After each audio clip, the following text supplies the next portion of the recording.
Wa qala an-nabiy sallallahu alaihi wasallam. Di sini agak saya harus ingetin kalau yang pakai kitab ya.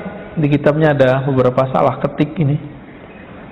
Nabi sallallahu alaihi wasallam bersabda, ini ada hadisnya dalam riwayat Tirmizi, "Man kana hamud dunya." Orang yang himmahnya, visinya adalah kehidupan dunia, syattatallahu alaihi amrah. Allah akan pecah urusannya. Jadi bikin dia tidak fokus. Bikin dia pikirannya kemana-mana. Coba lihat, ceknya lagi sholat. Orang yang himmahnya dunia, dia sholat itu supaya rezekinya lancar.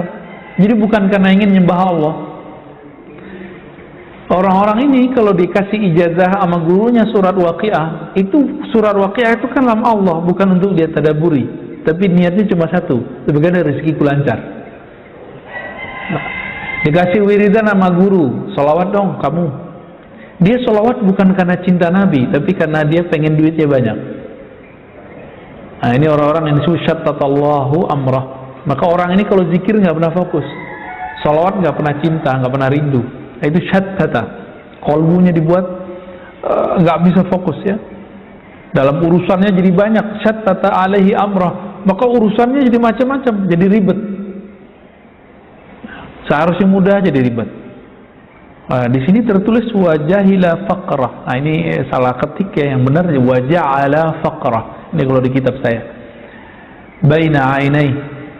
Dan Allah kemudian menanamkan satu sifat mental yang tidak, akibat dia tadi tidak bagus himmahnya.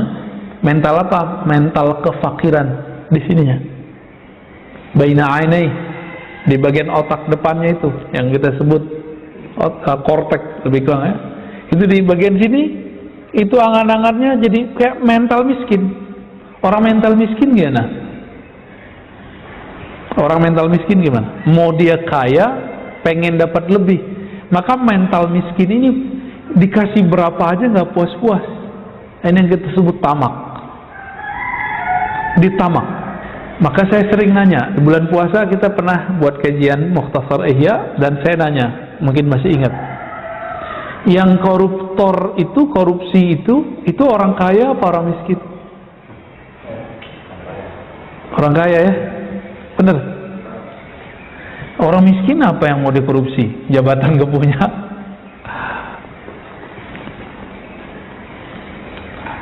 Jadi ada penyakit orang yang cinta dunia. Apa penyakitnya? Fakir, mental fakir, mental miskin. Jadi miskin itu penyakit mental kalau dalam ilmu kerohanian ya. Sedangkan kaya itu adalah anugerah yang dalam jiwa ya. Al-ghina ghina nafs. Kekayaan itu adalah ketika kita merasa diberi kecukupan oleh Allah. Apalagi zaman Covid begini, orang-orang dia kadang masih dikasih kecukupan tapi ngeluh terus. Nah, orang fakir mohon maaf itu suka ngeluh nggak? Suka ngeluh.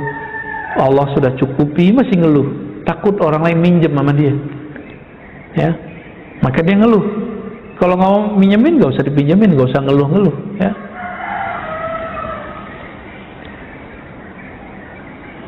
Walam ya'tihi minha illa ma kutiba lahu illa ma kataba lahu. Dan Allah tidak berikan dia dunia kecuali yang sudah ditetapkan bagi dia. Berarti sebatas dia usaha segitulah dia dikasih. Wa man kana hammuhu al-akhirah jama'a Allahu syamlahu wa ja'ala ghinahu fi qalbihi wa atathu dunya raghimah ya. Siapa yang himmahnya visinya akhirat, Allah jadikan, Allah kumpulkan urusannya dipermudah, pikirannya pun jadi ringan ya. Wa ja'ala ghinahu fi qalbi. Lalu kalau tadi kefakiran itu mental yang ada di sini angan-angan, kalau ini kebalikan, orang yang himmahnya akhirat, Allah tanamkan cahaya namanya Al-Ghani di dalam kalbunya, sehingga orang itu punya rasa kecukupan, merasa cukup aja, cukup gitu. Jadi nggak ada ngeluh. Orang kalau berkecukupan, dia mengeluh nggak? Dia nggak ngeluh. Nah ini dia. Wa atathu dunya raghimah, lalu dunia datang kepadanya, ya seperti kita narik hewan ternak itu kan hidungnya bisa dikasih tali itu ya. Nah, terserah dia mau ngapain. Nah, ini masalahnya bukan masalah kaya atau miskin, ini masalah mental, ya. Cinta dunia atau cinta akhirat.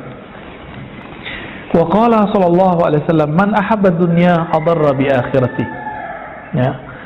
Orang yang cinta dunia maka dia akan merusak akhiratnya. Ini ada di riwayat Imam Ahmad dan Hakim.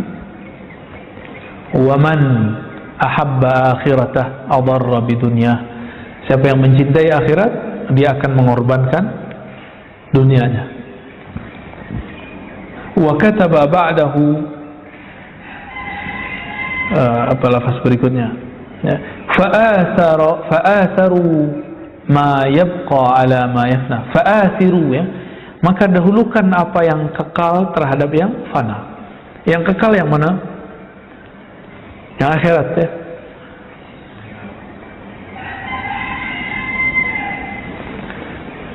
Sahabat-sahabat yang dimuliakan Allah, apa yang kekal itu? Pertama, mengenal Allah. Yang kedua, ritual menyembah Allah. Itu kekal. Pertama, mengenal Allah. Maka pertanyaan masuk kubur pertama kali apa? Masih ingat? Man rabbuk? Siapa Rabbmu? Artinya orang ketika bangun nanti di alam kubur, Bapak nih, kita kalau bangun di alam kubur nanti, itu seakan-akan kita bangun tidur, nggak nyadar kalau sudah mati. Kapan sadarnya? Kalau ada mungkar nakir nanya. Kalau mungkar nakir nanya baru. Kalau di hadis Imam Nasai itu disebutkan, jika orangnya soleh, yang bertanya ini wajahnya bagus. Kalau yang nggak soleh, wajahnya kayak pocong gitu, Pak. Jadi apa yang paling menakutkan dalam diri kita ntar datangnya seperti itu. Baik.